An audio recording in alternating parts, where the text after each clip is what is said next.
Welcome to Daytime Talk After Dark on a Friday.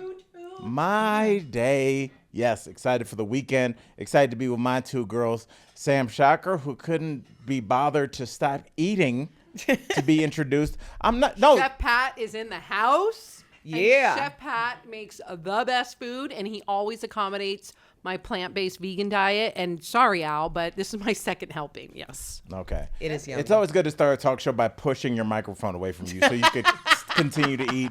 That's what's called professionalism. Yeah. Erica Cobb also joining us. Erica, talk to the people. Yeah, I'm happy to be here. But I do want to just shout out a trigger warning really quickly that one of our topics does deal with issues of mental health and thank you, and potential unaliving. So I just want to throw the trigger warning out before we get started. Thank you.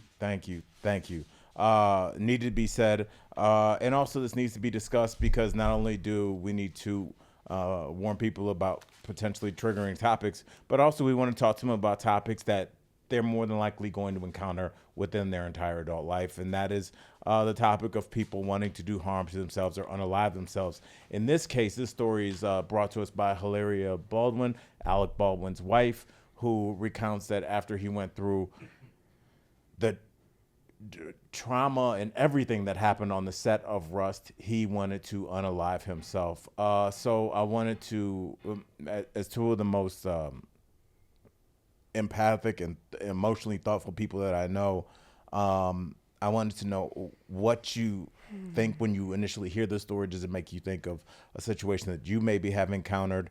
And even if it's something that you have not encountered, what would you tell somebody that's like, I have somebody very close to me and I don't think I'm crazy for thinking that they could potentially want to do harm to themselves? I think that this is incredibly complicated. I have been in some way affected by this at different points in my life multiple times, unfortunately. And at this point in my life, I realize the complexities of this topic in general. It is very difficult, especially when you have an adult who is responsible and in charge of their own, if they are, in charge of their own faculties and thoughts and all of those things, to get someone help who is so resistant to help. And that's something that I have struggled with for a very long time. Unfortunately, I lost a friend 2 years ago in December. And the way that I found out was I was just with her virtually. And then all of a sudden she was just gone. And it's tough because I think a lot of times, people are dealing with silent battles that you may not be privy to. And then in other times, people are very demonstrative about, their feelings and their emotions, and still resistant in a lot of ways that people cope will be by pushing everyone away, right, making it so difficult to assist them that you finally have your hands tied. So I don't know. I don't know what the right answer is. I think you tell them to get therapy. You offer to go to therapy with them. You give them all of the, things that they tell you to do. But ultimately, it's up to them. Yeah. Sam, what do you think? Man, it's so hard. It seems like this is affecting you. Well, it's such a tough thing to do. It is. We think about people we've lost. I know as Erica was talking, I was thinking about my boy Jack Knight, who's a comic, and just like I remember scrolling on TMZ and seeing that. I gotten a text first, and I thought somebody wrote the wrong name. Jeez. And so it didn't hit me until I saw it on TMZ, and I was like, and now on YouTube, sometimes there'll be clips of him doing stand-up, and people in the comments don't realize. They're like, he's funny. Where is his YouTube? And I'm like, that's just my boy I used to do shows at the West Side Comedy Theater with, and good-looking, funny, edgy guy, and just like of all the people. Right.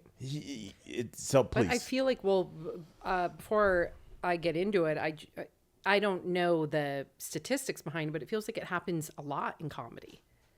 Absolutely. A lot of comics have that dark side, right? It is. Yeah, I've gone back and Or forth no, on this. am I wrong? I Or we just hear about it because they're famous, whether it be Robin Williams or, right. Comics in a weird way. Robin Williams, I think towards the end he had Lewy body dysmorphia, I think, so that he had a deteriorating mental health condition where almost like with anorexia where what you're seeing, your eyes are giving you misinformation about what you're actually looking at. For comics, weirdly, I'm not saying that we are the most put together, but of all the people that are in the public eye, we're not expected to be perfect. If you're a super, like if Sebastian Maniscalco got on stage for an hour and he's like, my wife is hot, I'm a cajillionaire, life is good. Anyway, how you doing, Phoenix? People would be like, that's terrible. People kind of expect you to talk about your angst and your shortcomings. So it's a place where like therapeutic. Right, it really is. Like athletes can't really do that. You can't be like, I'm really scared we're gonna lose. You can't say that. Even though you are. Yeah. This guy I'm fighting is really big. I don't want to do this. So I think comics, it's so true. in a way, comics are pretty well adjusted, and even if somebody decide to do the unthinkable, I would think a comic has probably poured over that decision more than somebody that's just like, I didn't get this part, extinction level event for my career, even though it probably wasn't. Yeah. No, so that's an interesting perspective I didn't consider. So thank you for that. right, but it's something that we're all going to deal with, and it's just it's sadly it's a part of life as we live longer, as we have proposed standards for ourselves, and the self anger we feel when we feel like we don't meet those standards, and it's sadly pervasive throughout time, throughout all cultures. It really is, and I feel like it's getting worse. And I think I look at Erica just said that she knows a few people. I know you do. I knew a few people that had that attempted suicide, and then one person that was close to me that did unalive themselves from that. So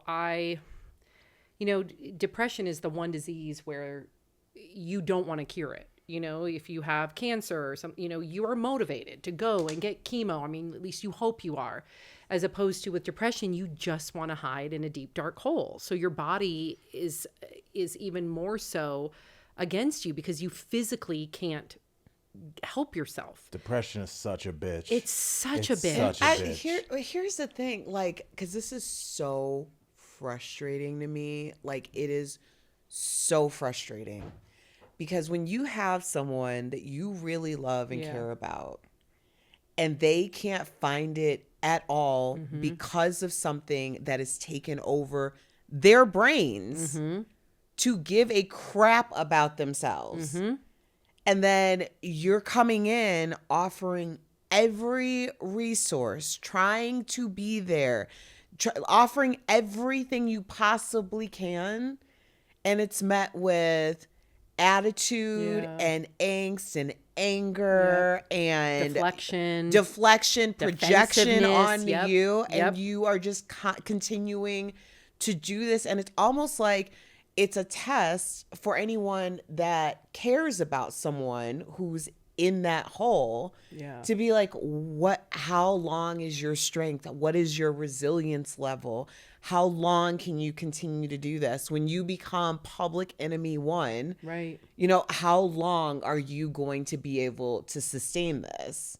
And then you don't think about that because your thought is, I don't want to wake up one day and they're not here. I don't want to get that call that they're not here. So now it becomes this thing when ultimately that's the reason, to me, in my purview, why it's so important to talk about mental health issues, therapy, resources, making it a regular part of conversation. Right. Because when you do that, and you've been very transparent about it on, you were transparent about it on DBL, Jeff was talking about it with Jordan, and those were specific moments in your lives. But how do you know it's normal? because you've heard so much about it. Like, well, maybe that is me, or maybe, you know, this way isn't working. Right. You know, like, does it really hurt to try it another way if it's a regular part of the conversation? Yeah, I think if the more we can continue to destigmatize it, then the more people will be apt to get help. But even me, I mean, I worked on a show with Dr. Dupinsky all about mental health forever. And then a year later, I am at DBL and have postpartum depression, and I couldn't even see it when I was in it until like Mark said something, and then I realized I'm like in a basement by myself crying, holding a baby. And I was like, and then of course I shared with you, I had some really dark thoughts, not about my daughter Sophie, but about I had some really dark thoughts that I wouldn't be here today. And thank gosh but it took everything in me to pick up the phone and ask for help. And you're somebody that talked about this with a professional. This is someone that would be like, come on, go. Your brain is, I mean, Dr. Drew used to always say, treat above the neck like you would below the neck. If you break an arm, you go get it treated. Why would you not do the same thing? This was like instilled in me. And I still, like, even though for me, it wasn't about the stigma. It was more about, I just didn't have the energy. I did not have the energy to face it. And I don't know how to describe it. Yeah. I mean, it's what do you think? I recently lost a very close, lifelong friend to this. I talked about it briefly on the show, but my college roommate, it wasn't, I feel like there's a few different ways to unalive yourself, and one is just by not taking care of yourself and allowing your physical health to deteriorate and kind of letting nature take its course. That's and the self-abuse. That's neglect. Right. Yeah. And, when I heard that this person had passed, it was, again, one of those texts that you get from a friend. And I'm, and this is a friend that's a professor at a university, has written 5 books. And I'm like, what is he talking about? Right. Like, oh, he must have missed tech. There's all these things. But as I went back, this is a person that was my roommate throughout college and even post-college. There would be days upon days where they didn't get out of the bed. Oh. And all these things that in the late 90s, no one thought anything of. They'd be like, oh, just now they call it bed rot. I think the young they kids would have called it lazy back then, right? Which is like but insane. It was even harder to spot because this person got beyond straight A's, right? Beyond, this person was successful, beautiful house, perfect family, and the malaise never went away, and there's this back and forth that you have as somebody that has loved this person and will continue to love this person. That, yes, you're sad that they're gone, but you realize that if this person has been miserable since the time that you knew them up until now, there's the harder part of you that has to be almost happy that they're not suffering anymore.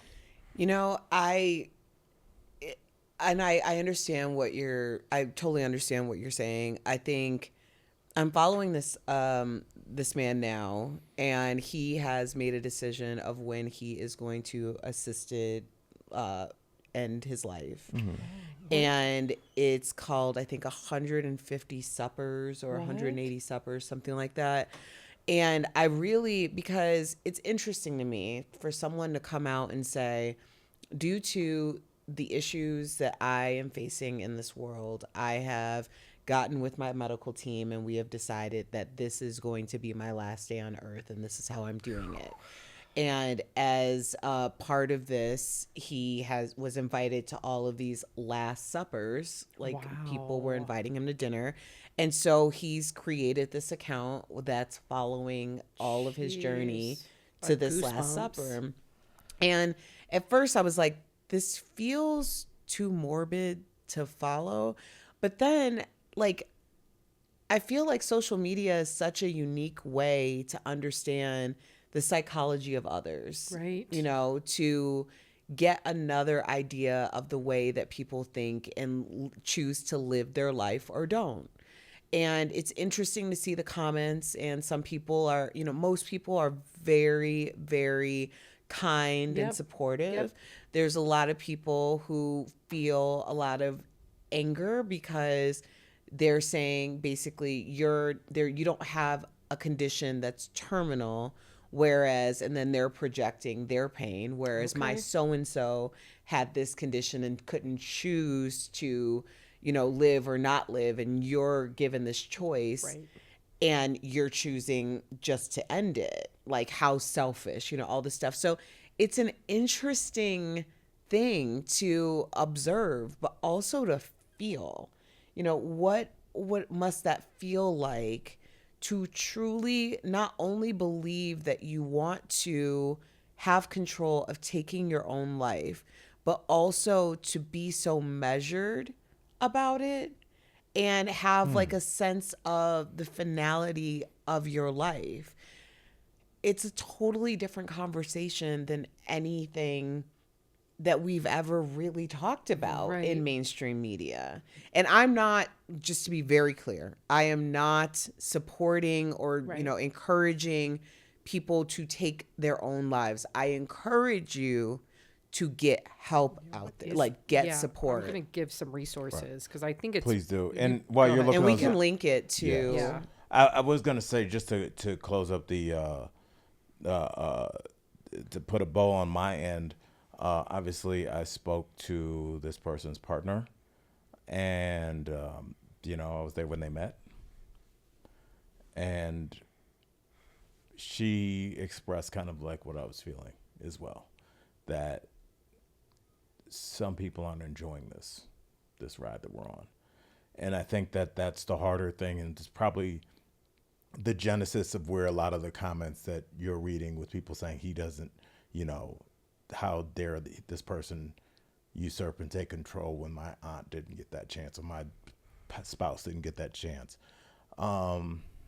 It's hard for us to put ourselves, and I think when we do put ourselves in somebody else's shoes, we're still them. We're still us. Mm-hmm. So if somebody said, well, think about what Sam's got to do, I would be Al Jackson with 2 beautiful white children, going through like whatever decision that you guys have. I'd be like, well, here's what I would do. Miles' birthday. I can't put myself in the position of somebody who can't get out of bed to throw Miles a party. Right. That's the difficulty. And I think a lot of the things that we're seeing on social media where people cannot have this conversation in the way that it deserves to be had is because it's an impossible task to not put ourselves in every scenario. Sure. So, Sam, hit people some stats before we move on. Yeah, I think the simplest one is when you can text 988, call 988. That's directly. I saw that on a police car the other day, and I was like, "That's great." Yes, that was the first time 988, and you're not alone. And please, if you know someone or if you yourself are having any sort of these types of thoughts, we encourage you to get help because it works. It does. It's just a season. I'm not downplaying it, but get help, please. And as we transition into a little bit of a lighter topic, I will say just seeing that when you said 988, it took me back to this random memory, Erica, where I can't, I mean, she's 17 now, so this had to have been, 12 years ago. My daughter was in the first grade, and we were doing a parent-teacher conference. Mm-hmm. And that's the grade where they're learning like 911 and stuff like that. So all the kids had their artwork with 911 and like a fire truck.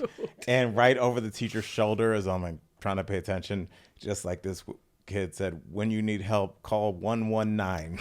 And it was so cute. She didn't even correct it. She just put it up, which made me so happy. It was just such a beautiful childhood. Just like, and it was in big letters. 119. They're the best. The best. But isn't that dyslexia? Like, we'll get to that, and then I don't know. No, but like sometimes you see things and you're like, Oh, it's an indication. It's an early indication. Sometimes it can be an early indication, or it can be in first grade is when they learn to write. So they get a lot of, they call it reversals, like the R will be backwards, but it's not necessarily an indication for dyslexia. But yes, to Erica's point, that I'm sure it can be in later years. But first grade, that's very common. I remember something recently Sophie wrote. They were all supposed to write because they were learning about President's Day.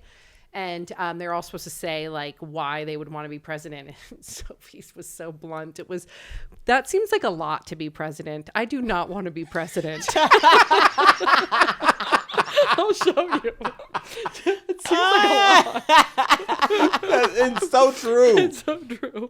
Oh, that got a tear out of my eye. Like, I'm here for a good time. Sophie's like, I want to be everyone else is like, I want to be president, and we'll have dogs in the White House. And then Sophie's like, that sems like a lot. Yeah, I do not want to be president. I'm out on that. See if I can find it. Since we're in the mode of random childhood memories, I was a volunteer reader at my daughter's school. Again, this is, I don't know, maybe she's in 4th, 5th grade.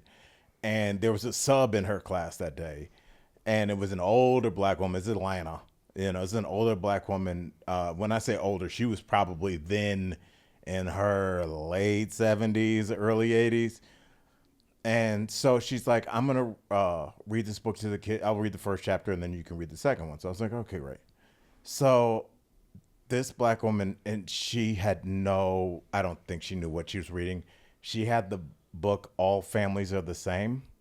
And it's a book about like your house. You might not necessarily have a mom and a dad. Mm-hmm. Okay. And I didn't know that. She definitely didn't know that. This is a church-going black woman. Shut up. That's hilarious. So as she was reading it, was she in like real time, Sam? She's got up. the book and she's like, all families are the same. My mommy and daddy send me to school. Cool. Next one. Sometimes dad's roommate is there, and it just like went to like same-sex couples. That's and this amazing. woman is like in real time, That's Erica. hilarious. Like mom's wife is named Gladys. I love and I'm just, that. And she could not stop. No, she had to commit and to I reading was just the book looking to the at kids. this woman having this internal, like, because these are things that probably she had not thought about. It was so great. She was clutching her pearls. Okay, I want you to read it. So start with the question, and then you can read Sophie's answer. Okay. Oh, you have a screen. I already saw a word. I love this. Okay. Would you like to be the president of the United States? Why or why not? It's a good question. No, because it's a lot and not for me. I love you. Talk about raising a young person that knows who they are right off the bat. I also think it's boring. Period. I think I do not want to be president. Period. And I'll see you and everybody later. else was like, I want to be president to do this. And then I get to my daughters and I'm like, oh, great. I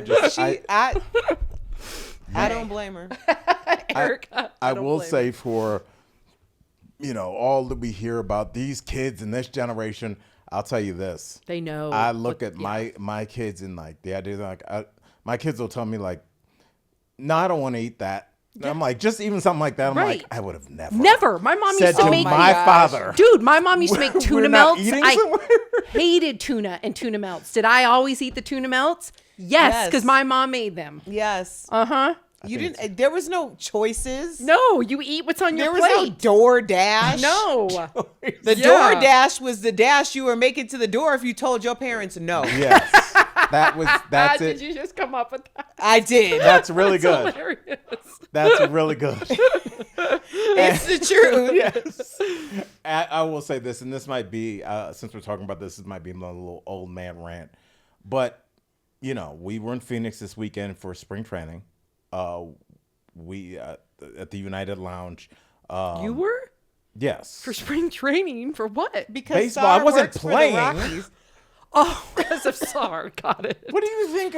I don't know. Well, you didn't put any context to it. Well, if I say I'm going out for the Super Bowl, do you think I got a helmet and shoulder pads?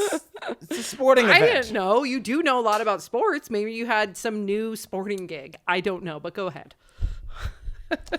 We went to Phoenix this weekend. And on both times, going and coming, going to the lounge, packed with kids. And the first time I went to the lounge, there was a guy that just got back from India with his wife, and he's like, it's really packed in here. Ew, yeah. And we were kind of talking about it. He wasn't being rude, but like, you could feel all the adults. Yeah. Like, we pay for this every year. And the kids are just scooping out of like the, I know. House in the gelato machine. House in it. Wait, what do you mean house in it? Like, they're all around it. Like, it's a famous actress. It's like, get away from the candy. That's what the grown folks that pay for this. And they, like, put their hands in it. And they're so comfy, Sam. I know. I see kids in first class, and I'm just like, I'm not even in first class. And I'm like, you are too comfortable. You have your air cans on with your legs folded. You're 6. I'm right there with you. They're too comfortable, Erica. And I'm sorry. These kids are... They're putting their hands in the M&Ms, Erica. There is no respect. Because no respect. The airport they cut lounge, the line. First class, those are for broken adults. Yeah. Those are for people. You get to fly first class because you're in a chair in the sky while everybody else is living their life. So I get to get on first and wait for this to be over.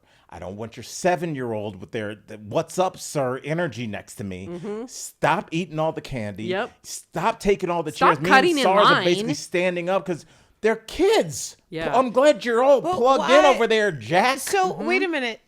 So I'm confused. Are you talking about you're talking about the airport lounge? The airport lounge. I thought that you were in a lounge area like at spring training. No. Like, okay. Airport lounge, you're getting ready for first class. You get the benefit of going into the United Lounge, and which I've only gotten to do a handful of times.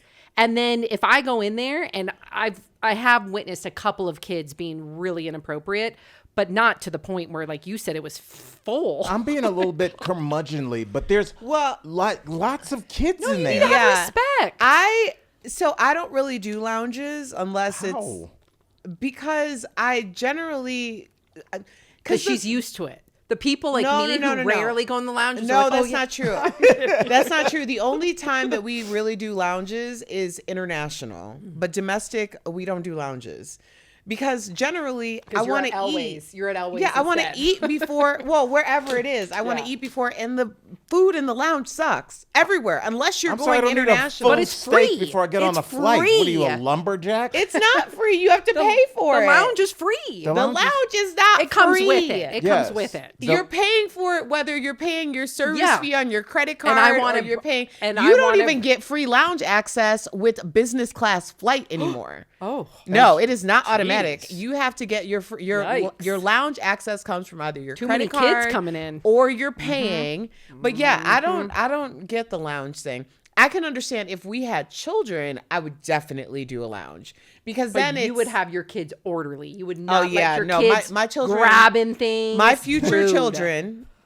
Knock on wood. Yes. My future children will definitely have to, they're going to have to be behaved because I am not going to change my lifestyle. And I know my husband won't either. No. And so they're going to have to get on board. Otherwise, they going to be home with their cousins.